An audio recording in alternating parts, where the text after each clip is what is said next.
gitu. Baik. Bang, Jadi ketika berbicara Satuan Penjilat Prabowo Gibran, keluarga saya banyak ke SPPG. Keluarga saya tidak kenal Pak Prabowo, dalam artian secara langsung. Masa keluarga saya dari Alor dikatakan penjilat? Emangnya mereka pernah datang di Pak Prabowo? Rumah Pak Prabowo? Menjilat-jilat Pak Prabowo untuk mendapatkan jabatan itu, mendapatkan pekerjaan itu? Tidak! Mereka ada di kampung sana, tapi direkrut. Mereka ikut seleksi. Jadi ini kan menghina kami. Yang kedua, kami juga alumni UGM. Kalau tidak menegur dengan cara seperti ini, maka di luar sana orang bilang, itu alumni UGM pada dukung Tio tuh. Buktinya diam saja. Dan banyak yang desak. Katanya Frit alumni UGM, masa diam? Masa alumni UGM yang lain diam ketika Tionya berbicaranya sudah tidak sopan, tidak punya etika, tidak punya moral yang baik kepada mantan presiden dan presiden yang sekarang. Jadi kalau kami diam, anggap saja kami mendukung Tio. Jadi kami alumni harus bicara bahwa kami tidak setuju dengan Tio. Jadi ketika kami melaporkan, itu bukti bahwa kami benci tindakan Tio. Kata-kata Tio. Jadi kami lakukan ini dengan tujuan supaya rektor harus tegas. Aturan harus dibuat lebih tegas lagi supaya jangan ada lagi. Ini sudah dua loh. Pertama, Roy Suryo CS. Roy Suryo alumni UGM, Tifa alumni UGM. Rismon alumni UGM. Hampir juga kecemplung, hampir. Untung ditarik kerahnya. Nah, cuman si Tio ini kan mahasiswa yang masih aktif loh. Kalau yang sudah alumni kan sudah selesai. Mahasiswa aktif saja tidak dikasih teguran begini. Bagaimana anak adik yang baru nanti mereka mendapatkan Tio kan aman. Kita boleh dong maki-maki Prabowo, maki-maki presiden selanjutnya yang nanti. Kita boleh maki bupati, maki siapapun karena UGM tidak akan tegur. Hal ini membuat kami merasa kalau kami alumni tidak bertindak, maka dinilai kami mendukung Tio. Maka itu kami bertindak dengan cara supaya tidak ada lagi junior kami yang melakukan hal seperti ini. Jadi gini, saya meluruskan juga bahasa Adinda kita Fritz ya. Ini bagus banget pernyataan Adinda Fritz ini. Kenapa? Karena kalau orang seperti Tio ini dibiarkan, maka ini akan meracuni otak-otak, akan mendoktrin otak-otak anak mahasiswa UGM yang lainnya, sehingga akan berbuat anarkis seperti kemarin. Jadi tidak mencerminkan kaum akademisi yang sekarang ini kita bangga-banggakan dari kampus yang terhormat yaitu UGM gitu. Jadi artinya di sini etika dan estetika yang terjadi di UGM pada saat kemarin Nusron Wahid dan si Bang Budiman Sujatmiko datang, itu udah dilanggar semua. Gitu loh. Bayangkan aja ini menteri utusan Pak Prabowo, menteri dan wamen, Budiman wamen ya. Budiman kepala BP Taskin. Kepala BP Taskin ya. Daryono yang wamen. Nah, makanya ini orang-orang ini datang pejabat negara dengan etiket baik ingin mengayomi para mahasiswa, tahu-tahu kok adabnya mahasiswa seperti itu gitu loh. Saya baru lihat maaf ya. Saya ini hancur Pak, sehancur-hancurnya mahasiswa saya karena saya tukang perang gitu loh. Saya demo paling depan. Kalau orang bilang ngaku 98, dia hanya di AC. Kalau kami di depan Pak, di tank, moncong tank kami lawan kan gitu. Jadi artinya di sini kok ada ya orang mahasiswa zaman sekarang ini kayak begitu. Kami sehancur-hancurnya kami di lapangan tukang perang, kami masih menjaga lisan adab terhadap orang tua, terhadap pemerintah dan lain-lain. Kami dulu ingin menjatuhkan Pak Harto nggak pakai trek-trek yang begitu frontal. Kami hanya baca puisi, ya syair-syair yang dibuat oleh para penyair kayak penyair Indonesia lah, saya nggak bisa sebut karena banyak yang udah almarhum kan gitu. Jadi artinya kami dulu tuh hobinya kalau demo tuh puisi, baca puisi, lakukan gerakan-gerakan teatrikal dan lain-lainnya gitu. Jadi sehingga pesannya itu sampai tapi tidak menyakiti yang lainnya. Tetap norma dan adab itu kita jaga, estetika dan etika itu kita jaga. Tapi hari ini semua yang saya lihat di TV hampir sebagian besar mahasiswa ini sudah merasa besar, gitu loh. Bahkan kami ini, ya oknum ya nggak semua, kami ini yang sudah berdarah-darah menjadi mahasiswa, bahkan saya ini udah 9 kali kuliah dan sekarang masih kuliah di 2 kampus. Sekarang masih kuliah di 2 kampus, 9 kali saya kuliah dari mulai D1, D3, S1, S2, bahkan sampai S kebo, S kemong, S campur.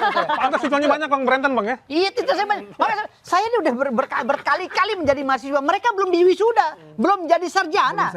Tapi kok kelakuannya udah begitu gitu loh. Mahasiswa tadi, udahlah, jangan merasa tinggi. Budiman Sujatmiko itu senior kalian. Dia itu duluan jadi mahasiswa gitu loh. Bahkan penggerak. Penggerak itu dia. Pernah ditahan waktu itu Bang. Pernah ditahan gitu loh. Dia pejuang mahasiswa, kok amanah mahasiswa gak dihargai si Budiman Sujatmiko. Gitu loh. Lalu Nusron Wahid, itu letting-letting saya semua 98. Begitu kan kami sebagai aktivis 98 juga merasa miris gitu. Kok kami sebagai aktivis dianggap pengkhianat karena berafiliasi dengan pemerintah. Padahal kan memang otak kita kuliah ini kan untuk, lah kalau kita kuliah, cita-cita kita cuma mau jadi penggerak dan provokator, mendingan jadi orang gila aja di rumah sakit jiwa. Karena kita kuliah ini datang berangkat ke kampus itu kan mau tujuannya mau jadi pejabat negara, Ya kan? Mau jadi pengacara sukses, Betul. yang sarjana hukum mau jadi hakim agung dan lain-lain. Betul, Lah kok Cek. sekarang anak kuliah mau jadi melawan pemerintah nih otaknya gimana gitu loh. Kok sakit semua otaknya gitu. Nah, orang mau kuliah itu dengarkan kata pemerintah, apa program pemerintah diluruskan. Lah hari ini kok pejabat pemerintah dikejar-kejar sama mahasiswa. Lantas kamu kalau udah lulus kuliah mau jadi apa nanti? Betul. Jangan-jangan jadi penjilat, pura-pura melawan pemerintah, tahu-tahu jadi anggota DPR, bungkam. Gitu loh. Ini yang saya bilang tadi di sini. Ini harus ada evaluasi di UGM ya. Bukan saja di UGM, di kampus-kampus lain. Jangan sampai ada lagi tumbuh-tumbuh benih-benih mahasiswa yang kayak begini. Apalagi pasca amandemen Undang-Undang Dasar 1945 tahun 2002 yang telah disahkan oleh Ibu Megawati. Itu tidak bisa lagi ya mahasiswa atau demo siapapun apapun menggunakan people power. Sudah nggak ada lagi. Udah nggak ada ruang untuk mengejawantahkan pasal 28. Ya, pasal 28 Undang-Undang 45 itu udah nggak ada ruang. Kenapa? Udah diamandemen. Udah dikerucutkan melalui undang-undang peraturan dan kebijakan. Jadi hari ini kalau ada orang menggaung-gaungkan people power, jangan disalahin kalau pemerintah melakukan overmah, ya, undramatic overhead, ya, melakukan tindakan Freeman Emerson dengan menembak kaki, menembak kepala dan lain-lain. Karena udah nggak ada, nggak dibenarkan, bahkan dihalalkan, ya. Lembaga institusi seperti Polri dan TNI, ketika negara ini akan dibuat rusuh oleh provokator, dihabisi provokatornya. Dihalalkan itu. Dihalalkan oleh undang-undang hari ini. Makanya pesan saya pada adik-adik, ya, kalau zaman 98 kami amandemen Undang-Undang 45 belum disahkan, kami masih berleha-leha. Masih belum ada yang namanya HAM dan lain-lain. Ya. Masih belum ada lagi intervensi politik, masih belum ada. Tapi hari ini jangan coba-coba. Karena Undang-Undang Dasar 1945, ya, Pasal 28 tentang kebebasan berpendapat, kebebasan mengungkapkan pendapat di hadapan umum dan lain-lainnya, itu sudah direvisi dan diperbarui melalui undang-undang turunannya. Jadi kalau membahas konstruksi hukum secara signifikan dan komprehensif, ayo kita bahas. Bila perlu undang Pak Mahfud MD, jelaskan kepada publik. Jadi Pak Mahfud MD hari ini sekarang bukan bicara lagi sebagai negarawan, tapi bicara masalah yang hal-hal yang provokasi gitu loh. Jadi saya bingung arah pikiran Pak Mahfud MD sekarang kok jadi berubah gitu kan. Ahli hukum tata negara, tapi mengecewakan kami gitu. Kami ini anak-anak baru kemarin loh di dunia hukum gitu. Walaupun saya baru 20 tahun kan gitu. Baca komen nih, udah banyak nih. Iya. Ini salah satunya menarik nih, Bang Firdaus dan Bang Alor. Jika ditawari jabatan menteri, kira-kira mau jadi menteri apa dan hal pertama apa yang mau dieksekusi? Kalau saya akan menjadi menteri muda urusan belakangan. Ya, jadi semua anak muda saya kumpulin urusan belakangan. Nggak bercanda.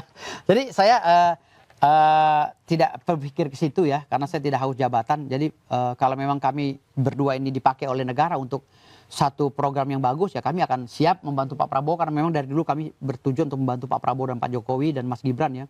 Tapi kalaupun enggak juga nggak ada masalah. Karena hari ini juga saya sibuk dengan kegiatan saya, dengan kegiatan sebagai advokat, kegiatan saya sebagai ketua umum advokat dan lain-lainnya di Pembasmi. Jadi bagi kami diberi jabatan atau tidak, kami tetap akan menjaga Presiden Prabowo, akan menjaga Mas Gibran, akan menjaga Pak Jokowi. Karena kami tidak haus jabatan dan kami juga tidak mencari uang di situ, gitu. Karena kami ini udah kaya dari lahir. Udah kayak dari lahir. Sultan, gitu. Sultan. Punya gunung bang ya? Dia punya gunung, Berarti. punya gunung, iya. Jadi Bang kalau Alor, saya mau begini, jadi menteri apa Bang? pertanyaan itu seakan-akan kami mendukung Prabowo Gibran Pak Jokowi ini mencari jabatan.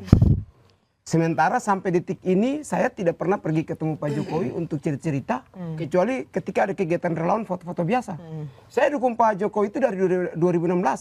Setelah Pak Jokowi menang, relawan saya bubarkan di Surabaya. Saya dukung dari Surabaya. Dan ketika saya mendukung Pak Prabowo, hari ini juga saya tidak pernah pergi ketemu dengan relawan mereka, kecuali gabung dengan tim kita RJ2 itu saya mau gabung karena saya ingin tahu tentang apa yang akan di. Saya nggak pernah gabung. Ya. Saya sendiri pro Gibran. Jadi kalau ada pertanyaan bilang nanti ditawarin, maaf kami tidak mencari jabatan. Bagi kami keadilan dan kebenaran harus ditegakkan. Itu kunci dari saya. Saya anak orang yang tidak mampu, merantau ke sini belajar untuk membela rakyat kecil. Kalau untuk mementingkan kepentingan, saya sudah kaya raya, host. Saya tidak perlu gabung-gabung di tempat beginian. Saya urus menjadi dosen kah, menjadi pengacara diam-diam. Udahlah, ngapain urus-urus begini. Kita pergi ke sana kemari, ini buang biaya. Betul Bang Firdaus? Iya. Buang waktu, buang Saya tenaga. sekali jalan bawa pengawal ini hampir 15 orang. Tuh. Sekali jalan, 15 orang, 20 kadang-kadang. Itu makannya itu satu hari berapa? Kita ke sana kemari, ini biaya sendiri. Ini biaya sendiri, nggak minta sama Pak Jokowi, minta jam pro, enggak. Jadi jangan pernah berpikir bahwa kami mendukung Prabowo Gibran ini hanya ingin mendapatkan jabatan komisaris kah, menteri lain sebagainya. Jadi tidak ada istilah dalam hidup saya seperti itu. Selagi saya masih hidup, saya harus memperjuangkan agar keadilan dan kebenaran serta kebijakan ini berpihak kepada rakyat kecil, khususnya ada di kampung saya. Di daerah tertinggal, terluar dan terdepan, 3T.